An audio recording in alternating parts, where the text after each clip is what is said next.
Hello, good morning everyone.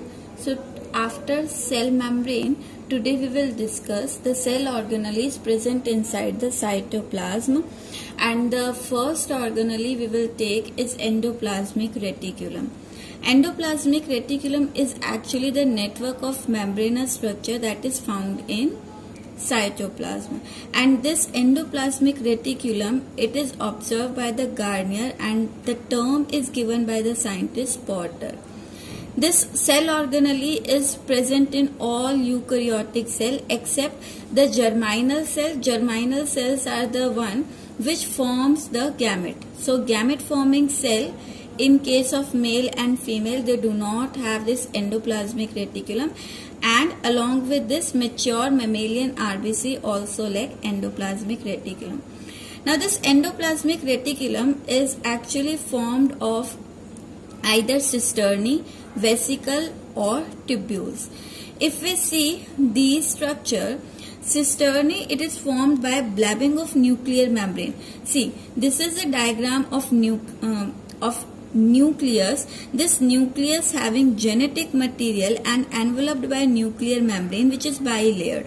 So from this nuclear membrane, this cisternae it blub out, यानी कि इसी से आपका एक्सटेंड होती है. सो न्यूक्लियर मेम्ब्रेन से ही एक्सटेंड होकर ब्लैबिंग होकर आपकी क्या बनती है, सिस्टर्नी बनती है.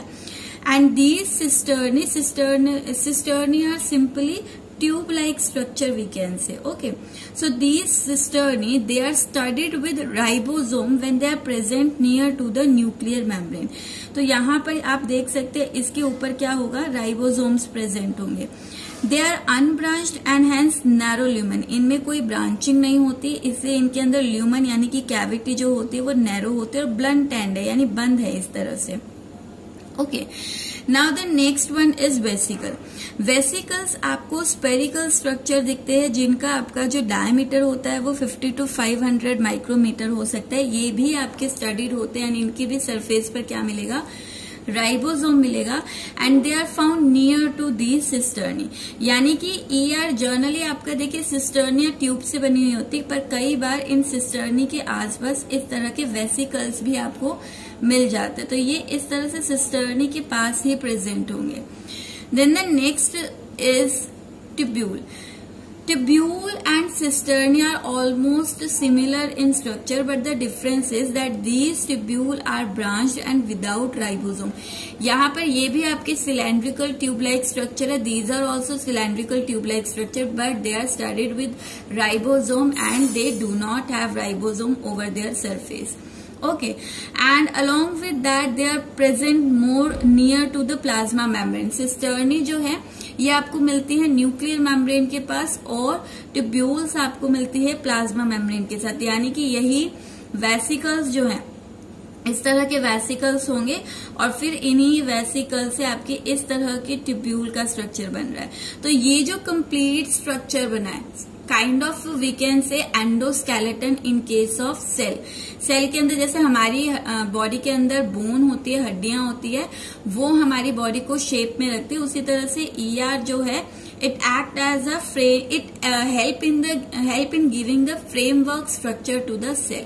ठीक है, तो मेनली आपकी ईआर जो है वो इन 3 कॉम्पोनेंट से आपको बनेगी. ठीक है, now see. Okay, there is one more difference. Cisternae is without branching, it is with branching. It have ribosome and it do not have ribosome. Now see, ER is classified into 2 types. The one is SCR and the second is RER.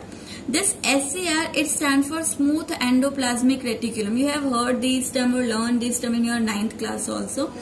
And this RER, it stands for rough endoplasmic reticulum. This SCR, they are profoundly found in adipocyte, यानी कि fat storing cell जो होते हैं वहां पर आपको SCR मिलता है.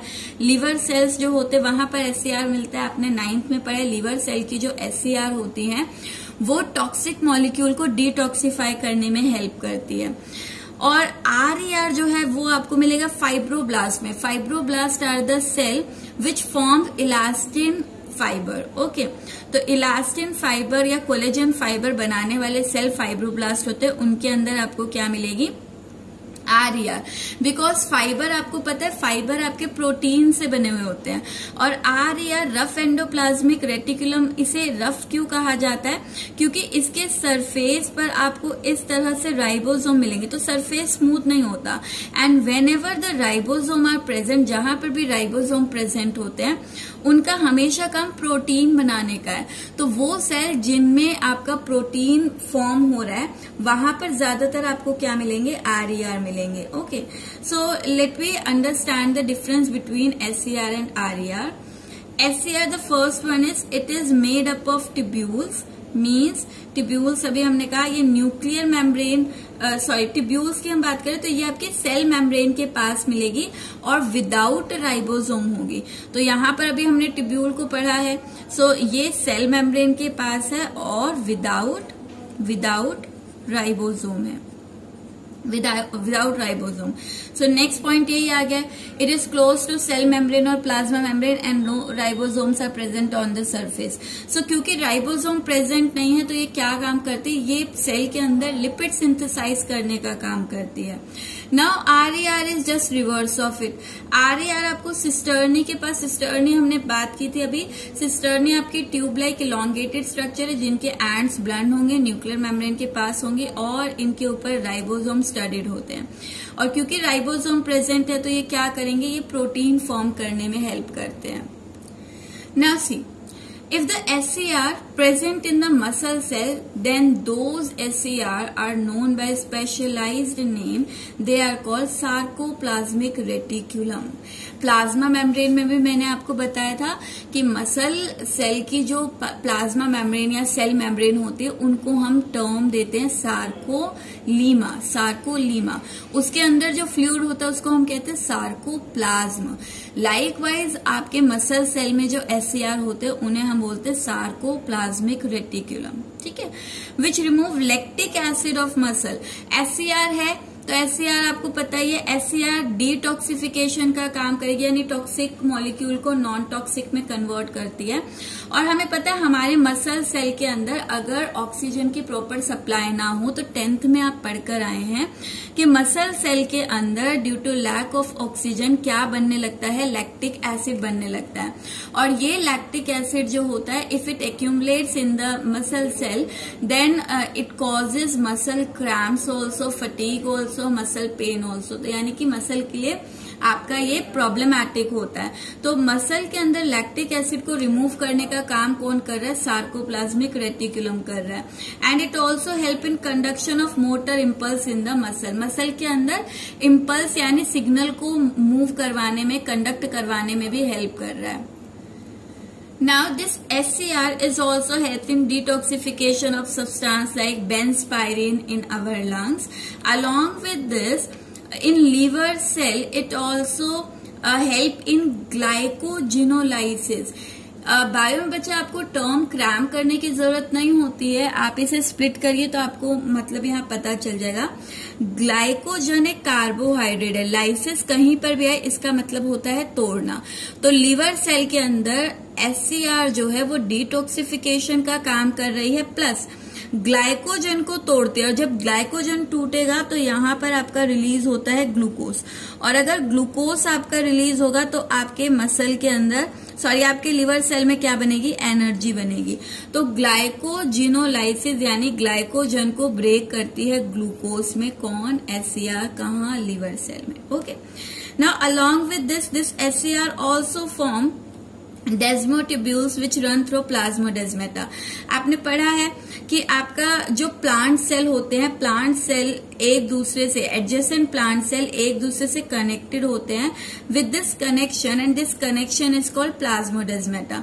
तो ये जो पोर है, यहाँ पर भी इस पोर को पोजीशन पे रखने के लिए या स्ट्रेंथ में रखने के लिए यहाँ पर भी इस तरह की प्रोटीन की ट्यूब्स होती हैं, प्रोटीन की ट्यूब्स होती हैं, और उन्हीं प्रोटीन ट्यूब्स को हम कहते हैं डेस्मोट्यूब्यूल्स। सो SER इन डेस्मोट्यूब्यूल्स को बनाती है जो कि प्लाज्मोडेस्माटा के अंदर रन करती है।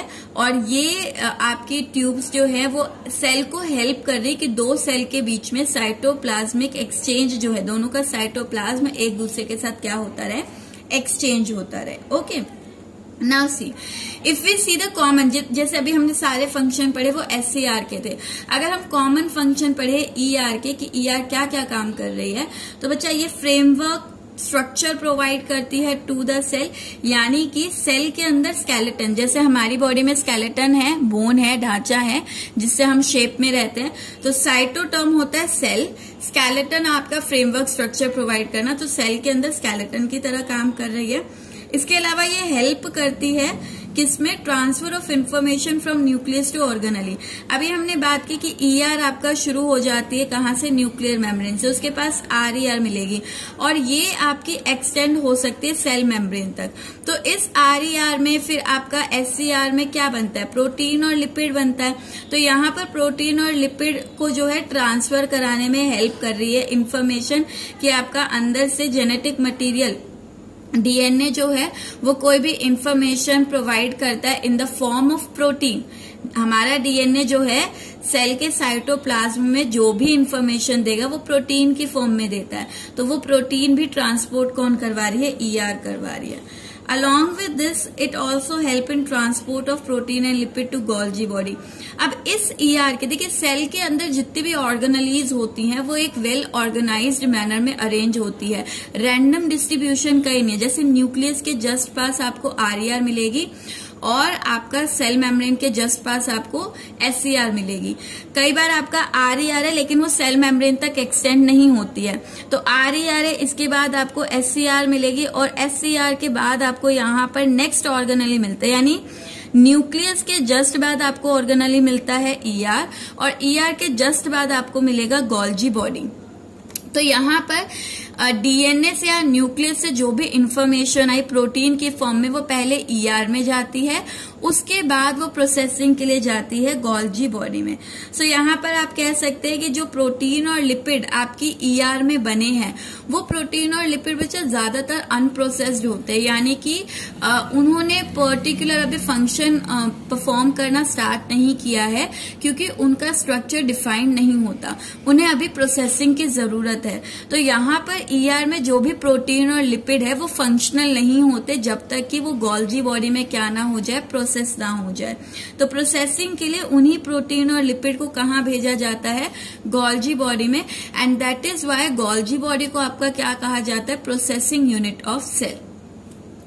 Now this ER also help in compartmentalization which increase the effectiveness as membrane have enzymes which help in biosynthetic activity। अब ये क्या कह रहा है, ये कह रहा है कि किसी सेल के अंदर अगर इस तरह का ER का नेटवर्क हो, यहाँ पर भी ER है, यहाँ पर भी ER है, फिर ये ER है, तो ER अगर नेटवर्क की फॉर्म में बहुत ज्यादा है तो आप देखते हैं आपके सेल को छोटे छोटे कंपार्टमेंट पे 1 2 3 इस तरह के कंपार्टमेंट में डिवाइड कर देते हैं ये ER, और कंपार्टमेंट में डिवाइड करिए यानी कि जितनी ज्यादा ER होगी उतना ही ज्यादा यहाँ पर मेम्ब्रेन होगी।